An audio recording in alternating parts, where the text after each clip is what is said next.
Haïti fut secoué par un séisme d'une magnitude de 7,0 dont Elkhorn épicentre se situait à moins de 25 km de Port-au-Prince.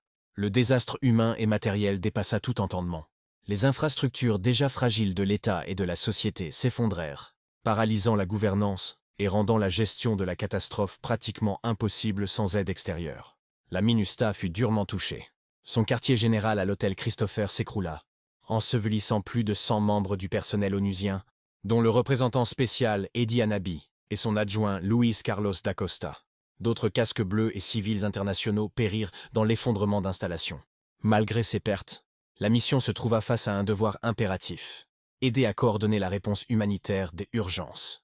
Dans les premières heures, la MINUSTAH mobilisa ses effectifs survivants pour dégager les décombres, porter secours aux blessés et sécuriser les zones de distribution d'aide. Les troupes, soutenues par des équipes venues du monde entier, établirent des points stratégiques de coordination et protégèrent l'aéroport international de Port-au-Prince, devenu la principale porte d'entrée de l'aide internationale. Ce contrôle permit l'acheminement rapide de vivres, de médicaments et de personnel humanitaire. La survie dans ce chaos posait cependant d'immenses défis humains et logistiques.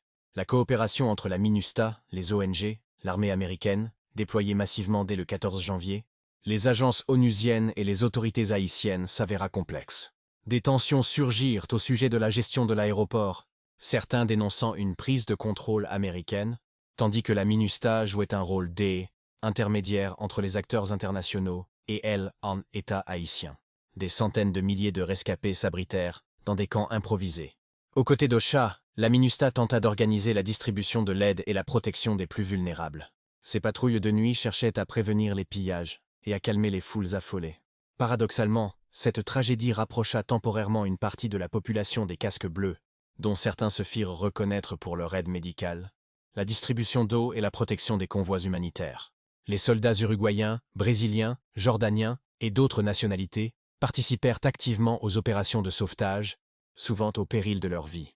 Pourtant, les limites du dispositif apparurent rapidement. Lenteur des distributions, manque de coordination, bureaucratie et frustration croissante parmi une population épuisée. Peu à peu, la méfiance reprit le dessus. C'est également la structure et la mission de la MINUSTAH. Le Conseil de sécurité de l'ONU autorisa un renforcement temporaire des effectifs, avec plusieurs milliers de policiers et militaires supplémentaires dédiés à la protection des camps et à la sécurité des zones stratégiques.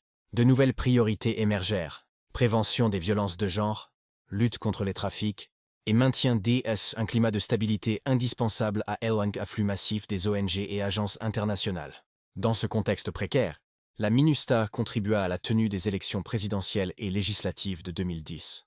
Malgré les ruines et la contestation populaire, elle assura la sécurité de nombreux bureaux de vote et soutint la logistique électorale, bien que la légitimité du scrutin soit longtemps demeurée controversée. Mais les séquelles du séisme furent durables. Des quartiers entiers restèrent sous des tentes pendant des années, les conditions sanitaires se dégradèrent et l'insécurité croît. Pire encore, la MINUSTAH fut bientôt éclaboussée par une crise majeure. Introduction du choléra par ses troupes népalaises, provoquant la mort de plus de 10 000 personnes, et infection de centaines de milliers d'autres. Ainsi, le rôle de la MINUSTAH dans cette tragédie marqua un tournant historique. D'abord perçue comme un pilier assistance en urgence, elle devint peu à peu le symbole des limites, voire de l'échec de la communauté internationale à reconstruire durablement Haïti.